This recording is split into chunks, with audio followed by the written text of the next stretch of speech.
Okay, yep, good. So that's working. That's nice to know. Just double check that because sometimes that's working. It's nice to know. Yep. Okay, so that's down. Audio levels are down.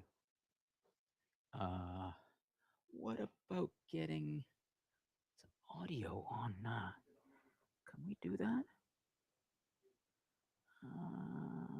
Yeah, but I can't push that out, can I? Okay, but I can push that out. Okay, so we can get going very shortly. Let's see. Yeah, I'll just move that a little bit, right? So we have that. And okay, great. Let's see. Okay, so I will just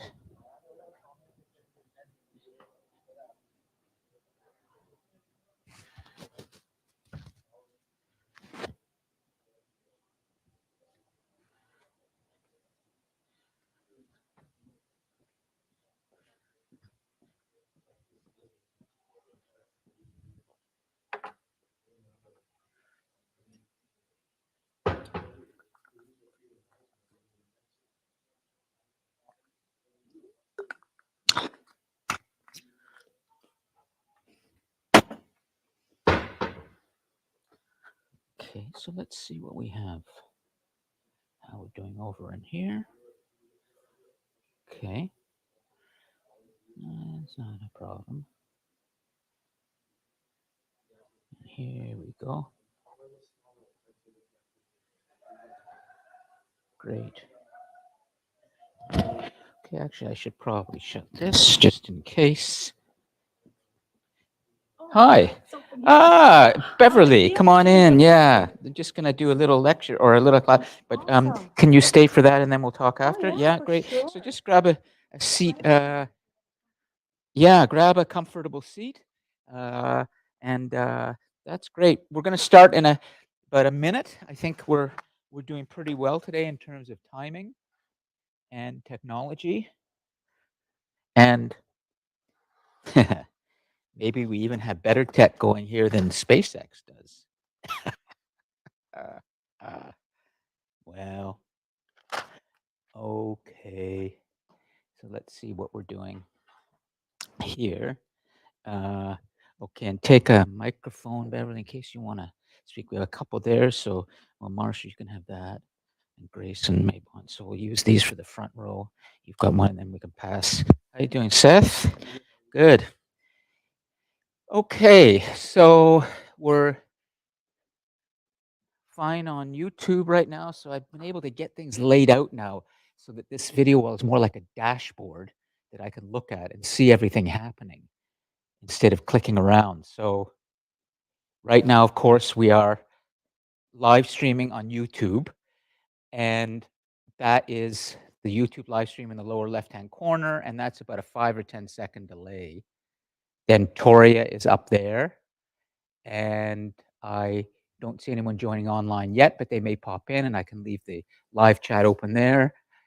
And I can also just easily click out of that to the main part so that we can really concentrate on what's here.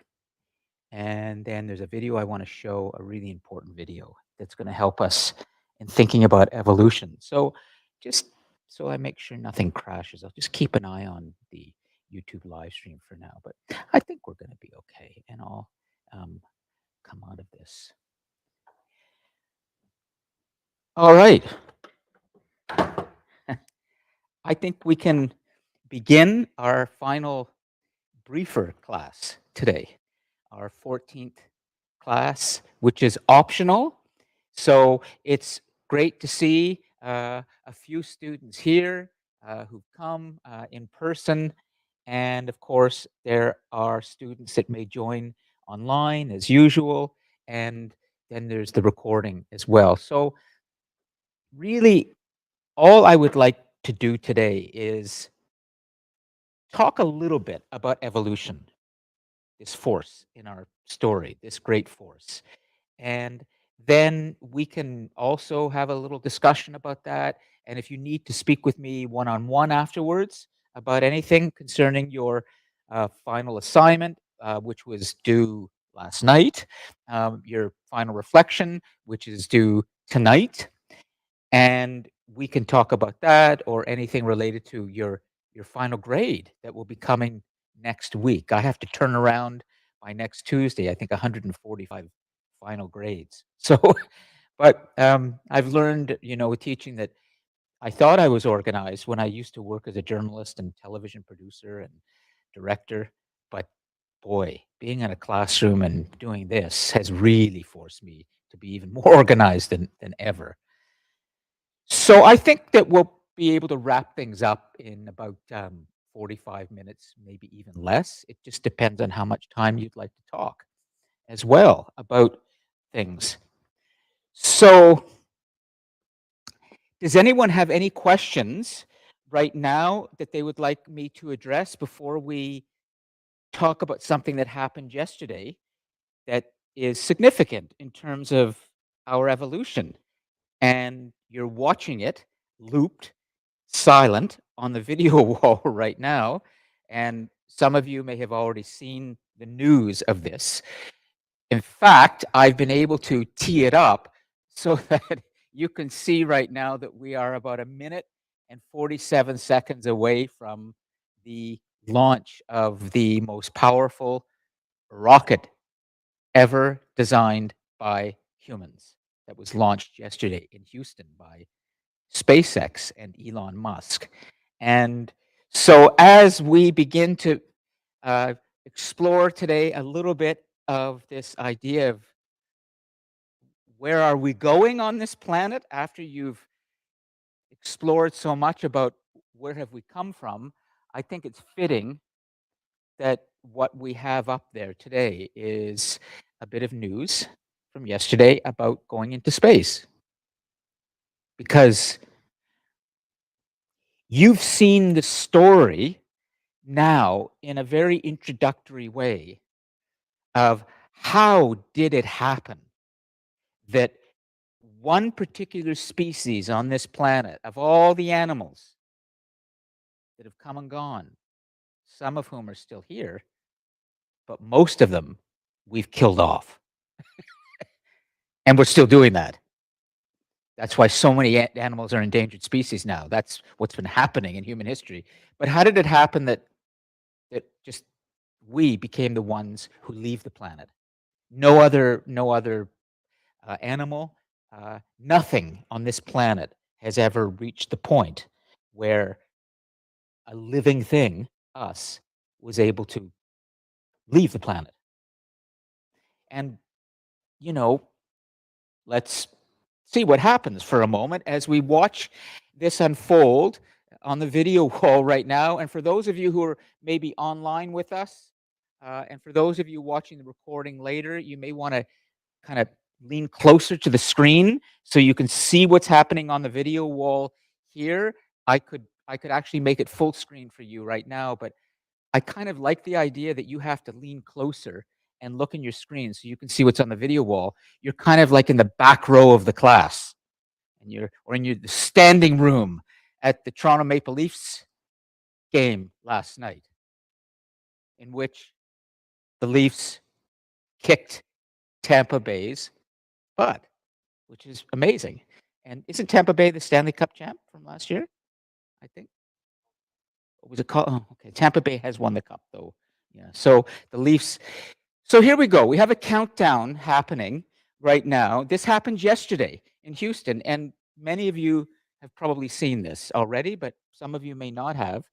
As as you know, Elon Musk, um, one of our most brilliant and insufferable individuals on this planet. I can't listen to him say another word. I'm so tired of him seeking attention but he is brilliant as an engineer. There's no question, and in business. I just wish he would shut up and do his work and not always need the attention so badly. At any rate, he and his company and his team in Houston at SpaceX launched this rocket yesterday. And from my understanding, it not only is the most powerful rocket ever, but it has some very important technology, including 6 engines that were all firing at the same time, and you're going to see this unfold. Probably you know already what happened. 4 minutes into this rocket that is supposed to demonstrate to humanity the kind of firepower that we humans have now. Let's remember Elon Musk probably is the most important entrepreneur in space development, and probably will be for some decades. And NASA, the American Space Agency, is working with him. So he's a really important person. Just, he's got to cool it with his need for being on Twitter all the time and destroying a lot of things at the same time as he builds things. But look at this. This is humanity's attempt to develop a rocket that will take all of us a lot farther into the solar system and get us to Mars. That's the idea. That's what he is attempting to bring to us through his engineering and his great teams. Look at the crowds that we're watching, and then you'll see the team in mission control, and I think either in California or Houston, cheering this on. And I can actually bring audio for you now. It's just that for those who are watching online in the recording, you won't hear the audio. But let me just see.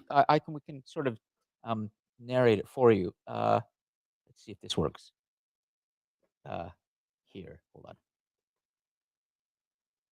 Oh yeah, just a second. I think I know how to do this. So let's see. Yeah, this is the problem. Okay. So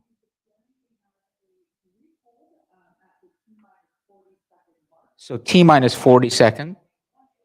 You can all hear this, but the recording can't. They can still see this, but we'll explain. 40 seconds. We'll just watch it take off, but we won't watch the whole 4 minutes. We can talk about what happened afterwards.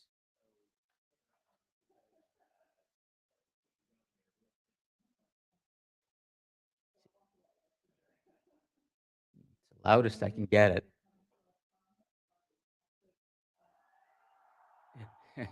That's his in mission control cheering. This is in Houston, but I think everybody else was in California. I'm not sure exactly who was where, but we'll talk about it. So 18, 17, 16, 15, 14, 13, 12, 11, 10.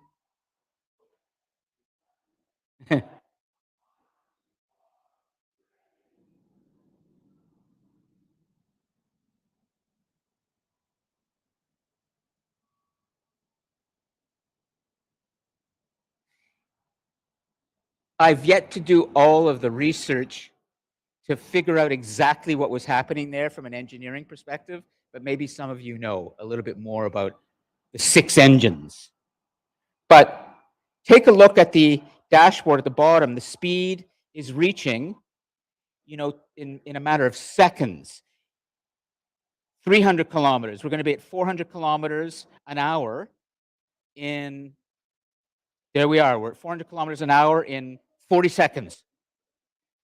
And we're already 2 kilometers into the air.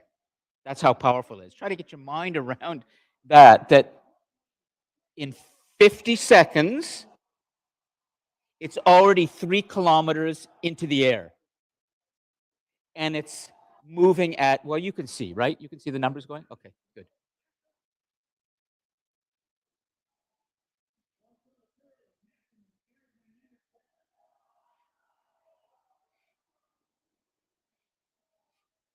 we'll watch this for a moment. Actually, why not? Because we can.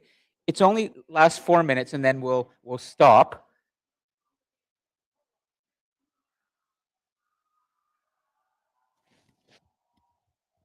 But for all of the team at SpaceX cheering, to them, as far as they explain it, it's already a success. It already cleared the tower at the launch pad. So this is what we need to be clear about. This was not about, apparently,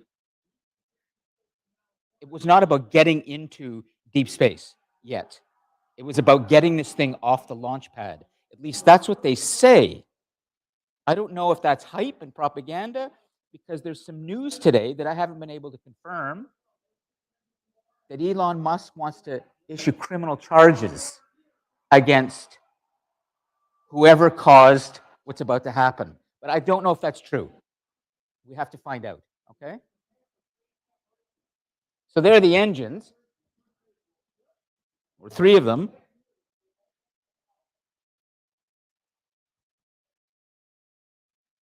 So now we're at 2,100 kilometers an hour. This rocket is something like 24 stories high. That's how big it is. Massive. And what Elon Musk is determined to do with his team is make us multiplanetary. He really has this vision that humans can be living on other planets. That's who he is. And that part of his dreaming is really great. It's a brilliant thing. But anyways, here we go. So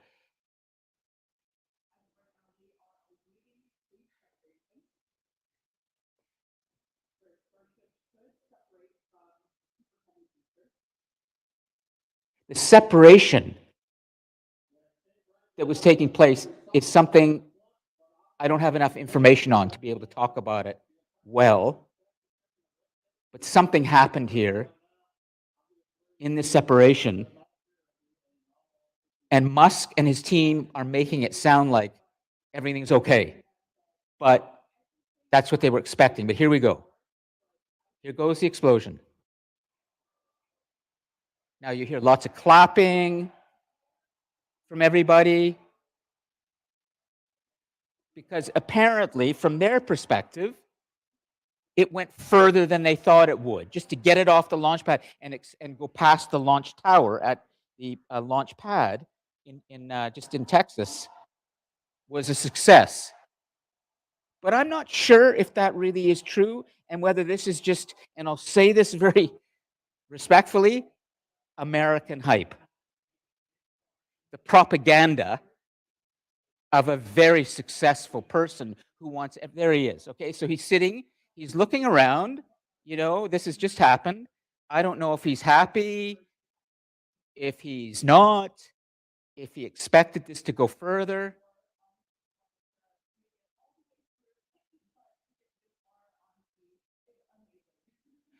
And the people who are talking here, they're all his PR team. So of course they're going to all talk about how wonderful it is. I mean, maybe I'm being a little cynical, but this is the game. This is marketing. But I think that if I do have a little fun with you guys, and then we're going to get to evolution, I can rewind this a bit. Let's go back and take a look at Elon. Because I think this is what matters. This is all the people who work for him and, who love what he does and see that he's clearly a visionary and a very important person.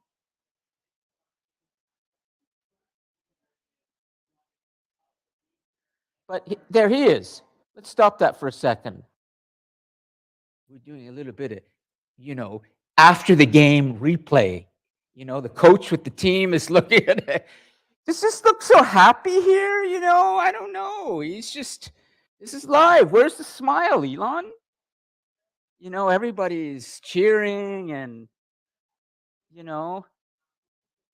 And he loves the camera. He loves attention. So let's remember something. Let's be very clear here. He wants the camera on him, and he wants you to see this. So why is he not happy? Why is he not putting his fist in the air? He's just kind of like, Because this leads me to the big idea about evolution. Okay, so but we're gonna have a little chat about this because this is important stuff, and it really speaks to our future. Beverly, do you want to say? Just grab a microphone and turn it on. Karaoke, remember, so everybody can hear you. And go ahead. I was just going to say that perhaps his expectations were much higher than the people that were working because of his personality. You're always expecting to reach higher. Reach higher. Competitive people, right? So perhaps it wasn't. I mean, I agree with you that there's could be propaganda and PR is going to want to make it Hype. Yeah, look, everything's okay, But I don't know enough about him, but that's just a thought. Absolutely. Another question for you. Sure, go ahead. Is this the rocket that he asked his engineers to make nice and pointy so it looked cool, even though it wasn't needed? I don't know. Tell me what you've heard. Or... I heard him in an interview, and when the Yeah, engineers were making one of his rockets, he wanted it pointier, and he asked if it would affect it, and they said no. But he wanted it pointier so it would look like what a rocket looks like in our head.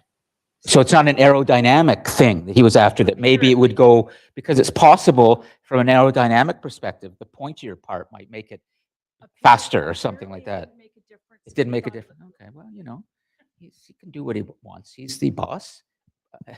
Not that, we might not want to work for him. Some might not. He's not the nicest person. But let's try to understand something about what happened yesterday. And then I'd like to give you a few little things to think about in terms of where we might be going.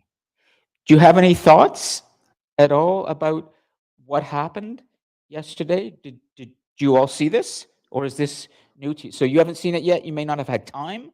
It's just Seth. You didn't? Danny, had you seen this, the launch? So because you guys are busy with getting your schoolwork done. Fair enough. So you've just seen a bit of history play out. This is historical stuff. This is by far the largest, most powerful rocket that's ever been designed by humans. It went 4 minutes into the air, and then it had, from a euphemistic standpoint, as the SpaceX said, something like it had a disassembly. It disassembled, or I can't remember the term exactly, but it exploded. And so I would like to try and understand something about this idea of power, and particularly evolution, because we are the only creatures ever to be in this position where we are routinely now going into space. And this is hardly news now, really, when you look at what's been happening. There has been just last week, the European Space Agency launched a rocket to Venus, and it's going to take about 7 years to reach there, and it will be orbiting around Venus, and particularly looking closely at its moons, about 5 or 6 moons around Venus that have some ice on them, and it's believed that there may be underneath very thick ice on, I think it's Ganymede or Callisto or Io. These are the 3 of the 6 moons of Venus, that there might be some water there, and in that there might be some remains or some evidence of life that once may have existed or still may exist, microbial life on Venus. We could talk about what the Event Horizon Telescope delivered last week in terms of a view of the black hole at the center of our Milky Way galaxy that we've never seen before. And by the way, just in case you are looking for job opportunities, do you know that in Nova Scotia, we are planning to build NASA kind of north here? It's called the Maritime Launch Project.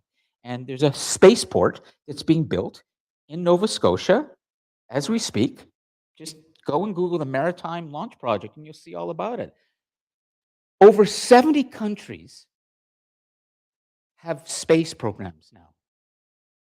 And Canada just recently placed one of its young astronauts on a NASA lunar mission that will be launching soon. And there will be soon another Chris Hadfield, like, household name in Canada. And his name is Jeremy, his last name. He's the astronaut who's been chosen to go to at least the orbiting moon mission. And there are many other projects in the works right now going into space, including the commercial development of space, which is what Elon Musk is doing. Danny, make sure you get a microphone, okay, so everyone can hear you. I want to ask if, like, we keep exploring space. Do you think we can, like, find aliens? Well, it's a very, very, very good question. And there is a field, Danny, called astrobiology. And I don't want to be trying to do too many things at once, but I think this is something I'm going to go and write on the board unless I'll let all of you relax today. I'm not going to volunteer. Anyone want to go over to the board and write something? All right. Because Danny, yeah, there might be. Not aliens. Well, we don't even know, but we're now in a time in history. It's called astro. Ooh, someone's got this in astrobiology. It's a growing field, and essentially it's people, scientists, whose exclusive discipline is studying whether and where there may be evidence of life elsewhere. And just to finally prove something to you, and then we're going to talk a bit about this. And I also really want to talk about this idea of evolution, but you can't talk about evolution without talking about space, because this is where we're going now. It's happening. It's real. And you may work in this field, in some aerospace industry or who knows. But Danny, feast your eyes on this. You talk about alien life. Those are exoplanets, extrasolar planets. Outside of our solar system, in the Milky Way galaxy, there are billions of other suns. A sun is a star, billions of other stars. And these suns have planets around them. Just like we're, going around our sun. And these are some of the planets that have been seen by our increasingly powerful telescopes. Exoplanets, extrasolar planets outside of our solar system. More and more, Danny, we're beginning to believe that there are planets that are just have the same proximity to their sun the way we do it. The Goldilocks zone. Remember we talked about this? And so if we can get there and get closer with our rockets to see what's happening there, well, we may find things, Danny, that is going to change our reality. But I'm only speculating, but you just saw, a rocket ship that 20 years ago nobody thought would be built. It exploded, but, in 2 or 3 months, they're going to launch another one, learning everything they can from this little disaster. And so this is what we do, we humans. Remember, we got through an ice age. Like when we come together, there's a whole bunch of things we can do, right, Danny, that might seem impossible. So we could find something in space. Yes. As do you not find it kind of odd that we know more about like our space than we do like in the ocean? Because like yeah, you hear this thing that like we know more about our Yeah, space. Like only 5% of the ocean is mapped, sure. but we know a lot about our galaxy and the space.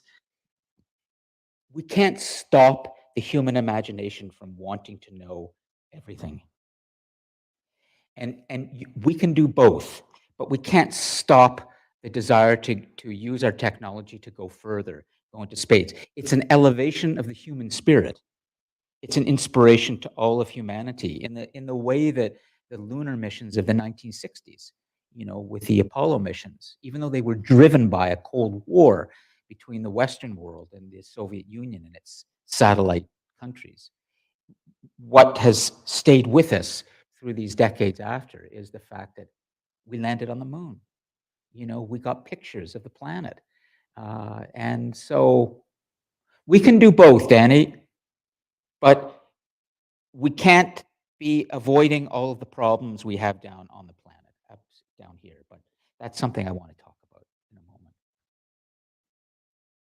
Aliens, little green men, Martians and other things. So far, it does appear from everything science is telling us up to today as we speak that a miracle has happened on planet Earth and nowhere else. Life happened and life sustained itself. And the water that's down here stayed here long enough for life to begin in the water. It's believed, for example, that with Mars, which is half the size of Earth, and we're beginning to discover that there may have been something happening on Mars a long time ago before it got cooked by the sun. We may discover that there was a kind of life happening on Mars, but it couldn't protect itself from the sun's heat because it didn't have the strong magnetic field that we have. Mars, we are beginning to see, has some remains of water. Water is central to the emergence of life. What's unique about planet Earth, more than anywhere, as far as we know, is that water has stayed here long enough. And stayed here long enough, and the sun has been able to provide just enough heat for that incredible process to happen that we saw, which is when the prokaryotes first emerged and they started to reproduce into eukaryotes and then algae and all of these other life forms, which I showed you. I wish I would be your age or the age of your children or grandchildren if you have any. Imagine the things we may discover.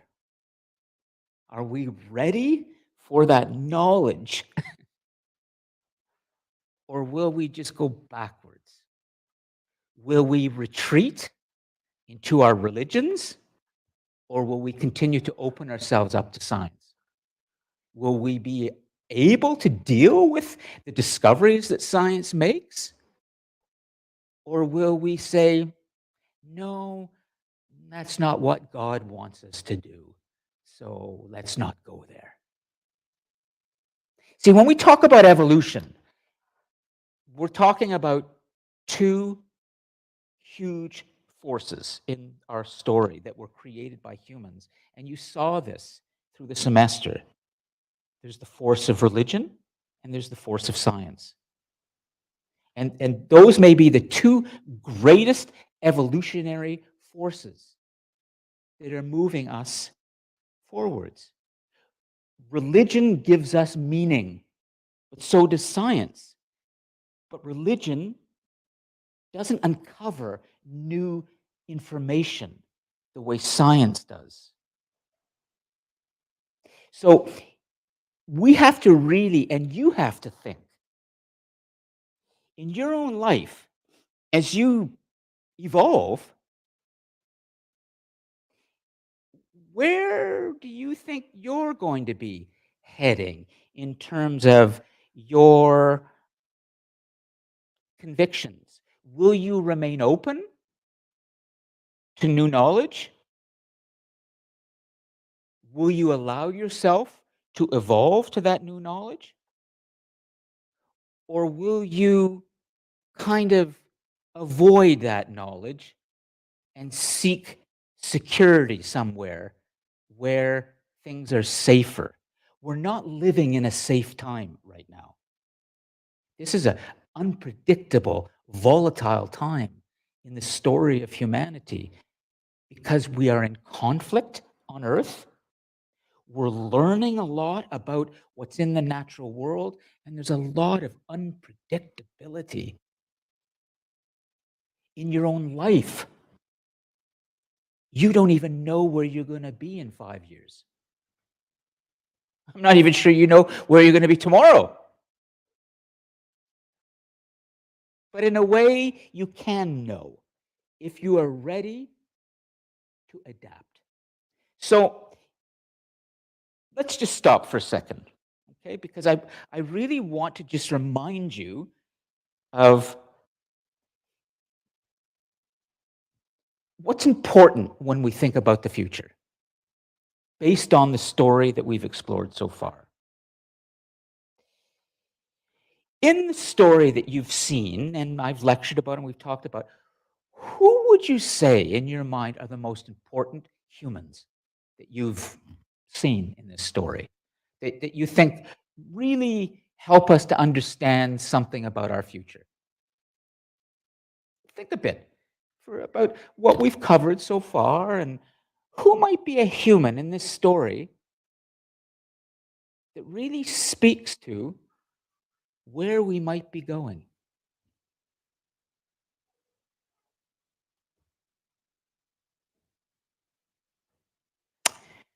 Well, I'm going to let you think about that, okay? And I'm going to show you a video that should make you feel kind of hopeful about our future, that might surprise you. And then I will tell you who is my choice for the human that really speaks to the future to help us to understand what might we be evolving to and why we must respect the force of evolution in our lives, why we should not be afraid of change. That's what evolution is. It's change.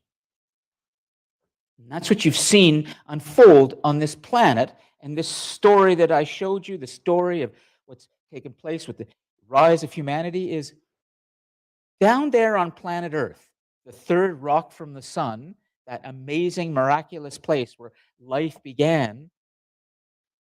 We humans emerged. And we have done some things here that no one else has done. And we need to understand that down there on the third rock, everything has been changing over time. In your life, you're going to change. You're not the same person you were 10 years ago. Are you? Would you say you are? No. Beverly, would you say you're the same person you were 10 years ago?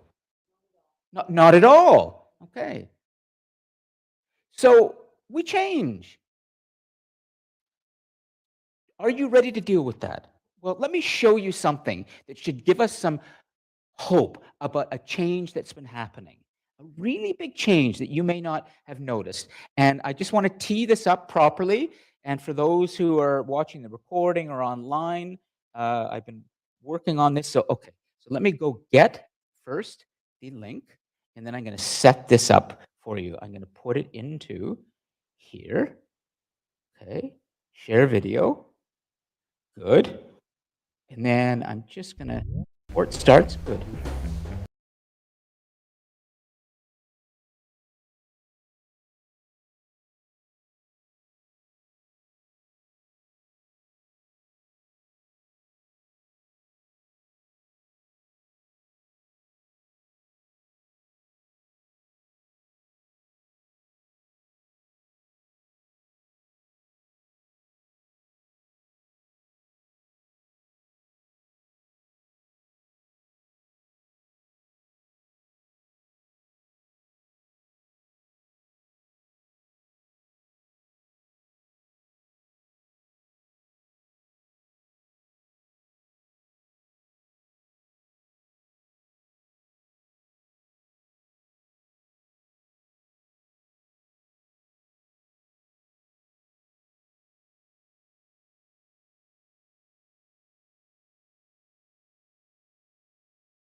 Here. So there we go. Excellent. Grayson has got our audio back, and now I can go full. Well, just a second, is going into full screen, losing the audio. Just let me just double check. I can do it here by going over to okay. So I'll do it this way. Okay, so there's no confusion because it has been okay. I still have my audio. I'll just do it this way. So that way I know that I've got the arrow on the audio control. Good. Great.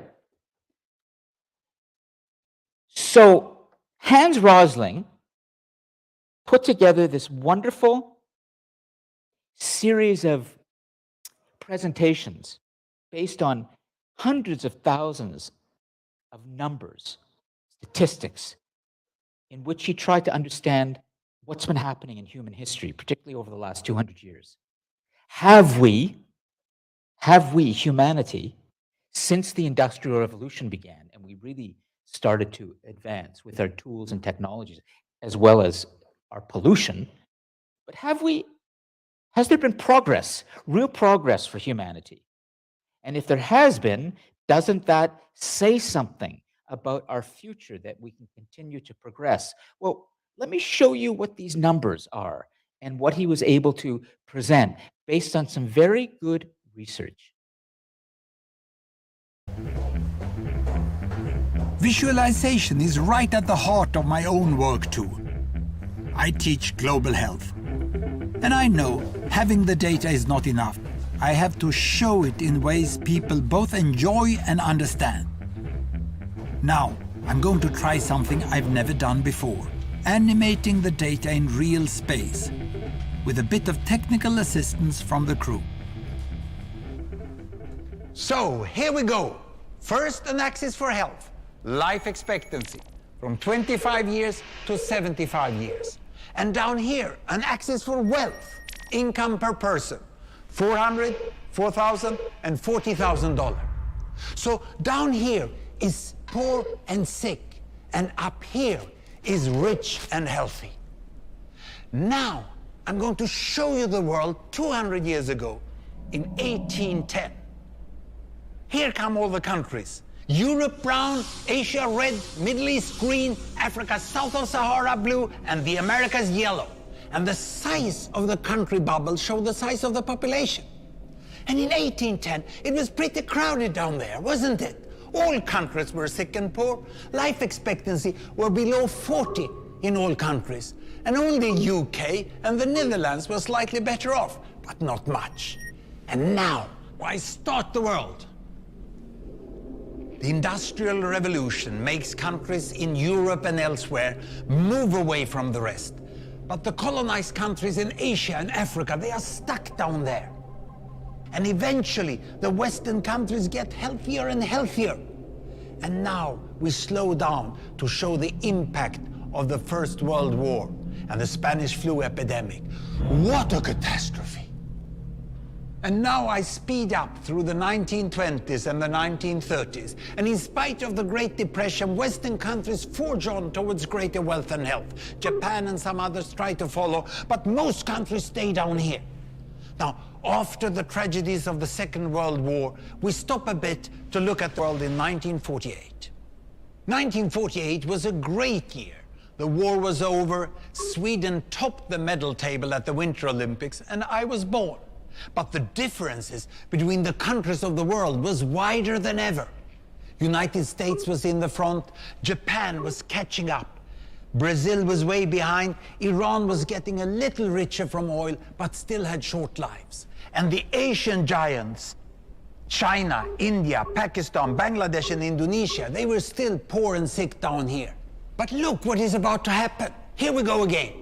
In my lifetime, former colonies gained independence, and then finally they started to get healthier and healthier and healthier. And in the 1970s, then countries in Asia and Latin America started to catch up with the Western countries. They became the emerging economies. Some in Africa follows. Some Africans were stuck in civil war and others hit by HIV. And now we can see the world today in the most up-to-date statistics. Most people today live in the middle, but there are huge differences at the same time between the best of countries and the worst of countries. And there are also huge inequalities within countries. These bubbles show country averages, but I can split them. Take China, I can split it into provinces. There goes Shanghai. It has the same wealth and health as Italy today. And there is the poor inland province Guizhou. It is like Pakistan. And if I split it further, the rural parts are like Ghana in Africa. And yet, despite the enormous disparities today, we have seen 200 years of remarkable progress. That huge historical gap between the West and the rest is now closing. We have become an entirely new converging world. And I see a clear trend into the future. With aid, trade, green technology and peace, it's fully possible that everyone can make it to the healthy, wealthy corner. Well, what you just seen in the last few minutes is a story of 200 countries shown over 200 years and beyond. It involved plotting of 120,000 numbers. Pretty neat, huh?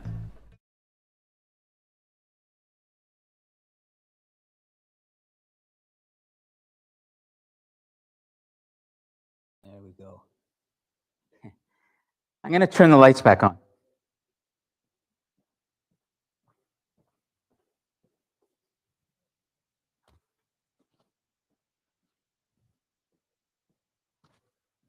We just have a few minutes. We can talk a little longer if you like, but it's up to you. I want this information and this person, Hans Rosling, to be on your radar in the future. He's an important thinker, and his family, who are now continuing his work, have a foundation in Sweden, and they're publishing works now called Factfulness. And I'll write this down, a book and research that they continue to do. And let me just do one thing at a time here. I'll bring this back. And I need to bring first to pop out of here so everybody can come back. And then I'm going to write this down for you. There we go. And bring that back. And we'll bring the map back. Whoops. We'll do it right there. And we'll bring the space station back.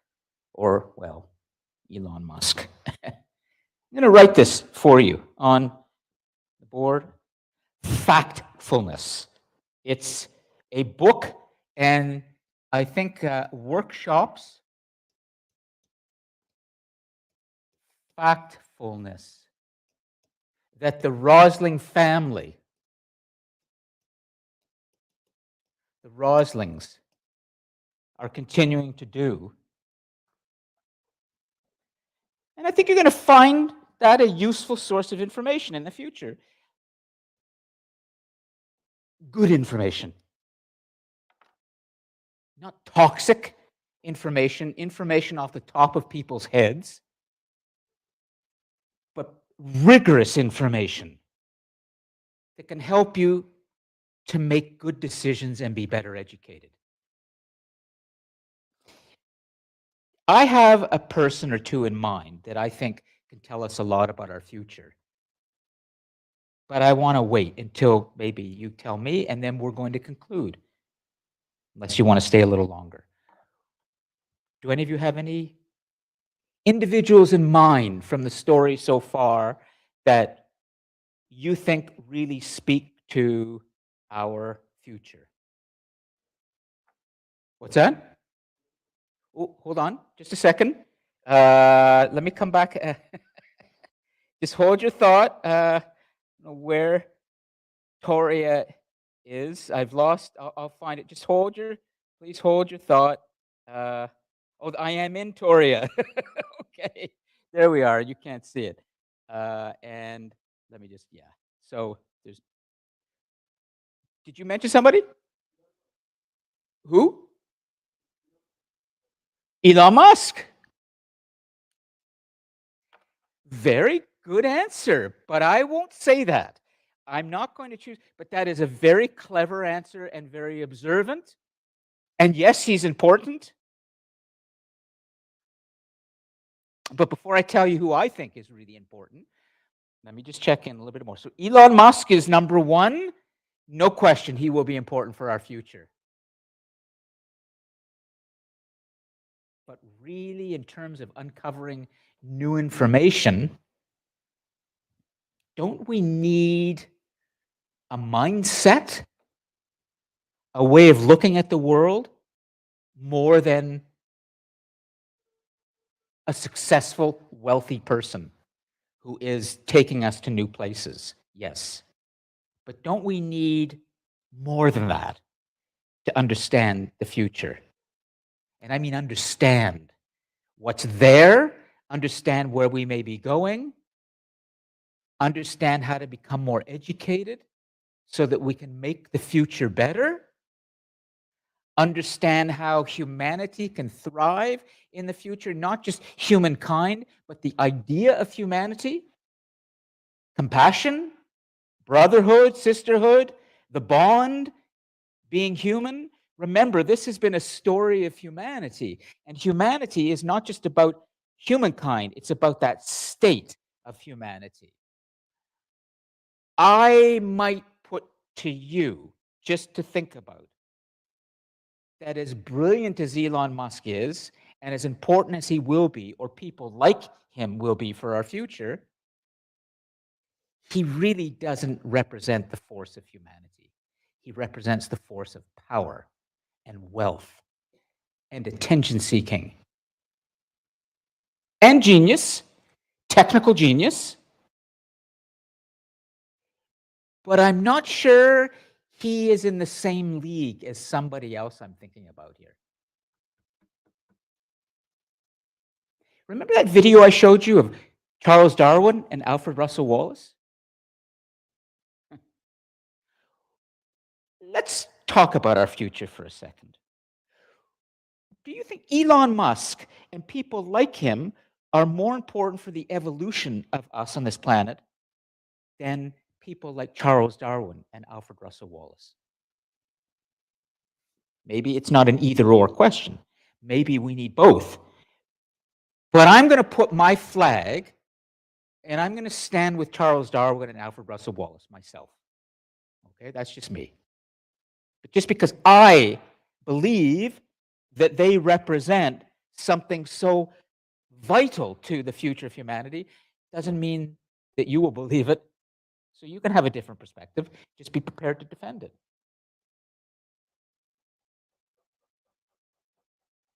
What do Charles Darwin and Alfred Russel Wallace represent? In that wonderful video, and then we talked about the idea of evolution that they both introduced humanity to. They both proved it.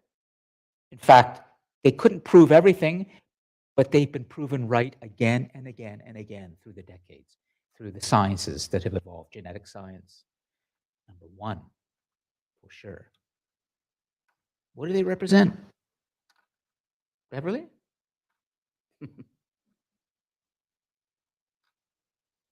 Wonder and curiosity. Yep. Lovely. Wonder and curiosity. Yep. Elon Musk might have that. For sure. Right there, he doesn't look like the picture of wonder and curiosity.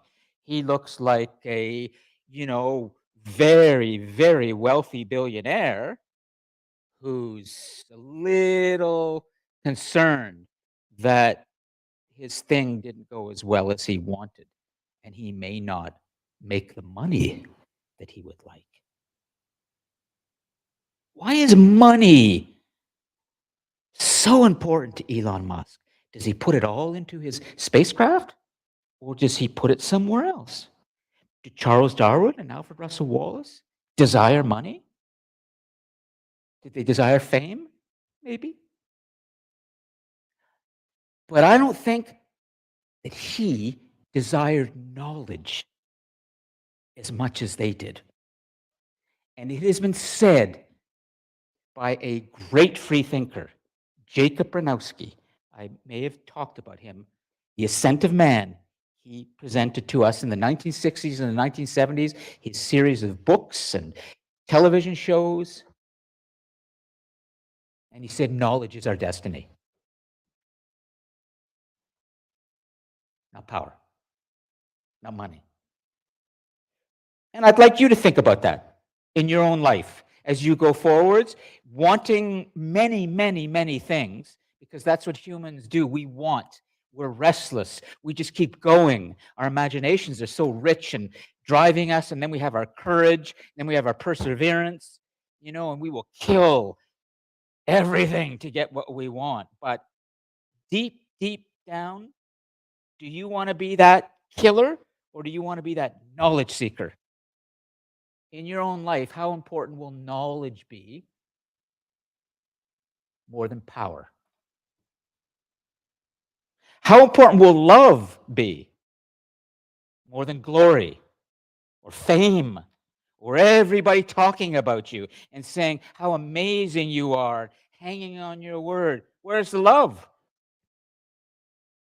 I don't know about that. Wait, sorry, Professor. I just want to say, like, I feel like we are like the world is becoming. People are not following traditional values as they used to anymore, and that's like a This the is true. big problem nowadays. I know. That's hard. So what are you going to do in your life, Danny? You're going to follow tradition more? Or are you going to say tradition has been helpful in the past, but I'm going to open myself up to new traditions. I'm not afraid. I'm gonna follow traditional values. We'll see. We'll check in a few years and see. Things may change. I'd just like you to think today as you leave this class, more than anything, about your own evolution over the next years. There are 77 years left in the 21st century. You will probably make it, given the way medical science is going, out of the 21st century, but you will be gone in the 22nd century, early on.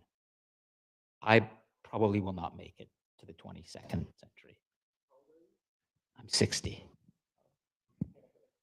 So unless I make a lot of money and be like Elon Musk, figure out how can I become like Gilgamesh, seeking immortality, right? We all want to say a lot, like King Ramses, get buried and all these, so we can live forever. We all want to live for a long, long time, but I'm not going to make it into the 22nd.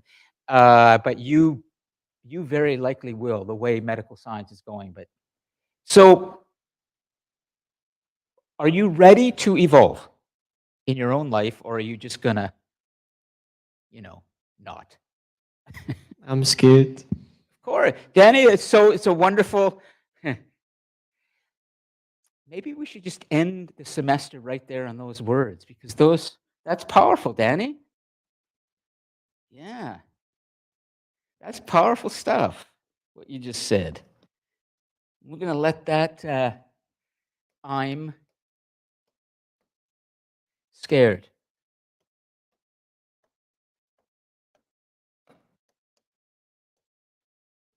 Well, Exclamation mark. what's that? Add an exclamation mark. Add an exclamation mark. Okay. Danny, I'm going to tell you that you're not going to be scared all your life. Things are going to happen. If you just hang in there, you're going to understand something that Stan Lee of Marvel Comics once said. He loved the word Excelsior. Do you know what that means? Excelsior. EXCELSIOR. Onwards and upwards to greater glory. If we use our technology well, We can't stop this. You saw 3 million years ago, we take a rock, we start sharpening. We love to build things, and we'll take everything from the natural world, whether it's a tree, whether it's an animal, whether it's rocks, water, you name it, we'll shape it. We'll make corn out of teosinte. You saw that. So that's called technology. It's, well, first science, you understand nature, then you manipulate nature. The electrons in your transistors, and so all of this you've seen. Well, shouldn't all of that take us to a better place? Shouldn't all these tools, Danny, make us less afraid? Do you want to live a life of fear?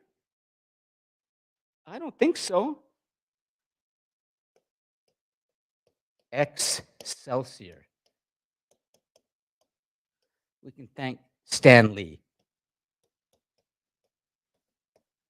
The genius behind Marvel Comics.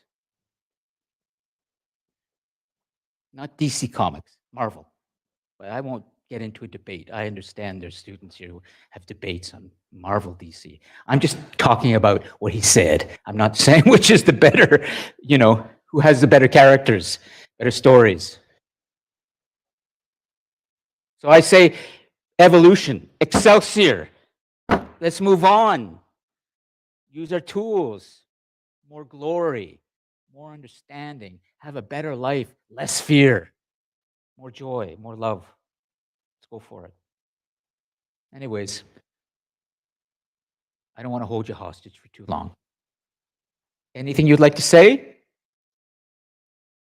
Okay, great. So I think we can, the microphone was on.